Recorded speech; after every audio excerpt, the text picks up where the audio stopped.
এখনকার জেনারেশনের উচ্ছৃঙ্খল মেয়েদের থেকে একটা আর্মি মেয়ে অনেক বেটার। কেন বলছি শুনুন। একটা আর্মি মেয়ে 5-7টা জাস্ট ফ্রেন্ড রাখে না, এর অপ্রয়োজনে বাইরে ঘোরাঘুরি করে না, অশালীন পোশাক পরে টিকটক করে বেড়ায় না, এরা প্রেম করে প্রেমিকার হাত ধরে পালায় না, কিংবা রুম ডেট করে বাচ্চা ডাস্টবিনে ফেলে দেয় না, হোটেল রুমে প্রফেশনাল বডি বিজনেস করে না। এদের এত সময় নেই, এদের লাইফ জুড়ে বিটিএস। এরা ফ্রি সময়টুকু বিটিএস নিয়ে কাটায়। এরা অযথা স্টাইল করে বাইরে ঘোরাঘুরি করে ছেলেদের অ্যাটেনশন স্বীকার করে না। এখন বলবেন এরা কি বিটিএস এর জন্য আজীবন সিঙ্গেল থাকবে?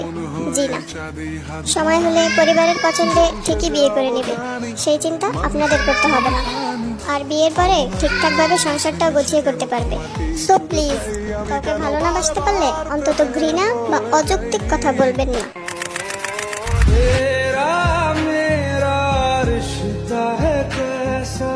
एक पल दूर गवा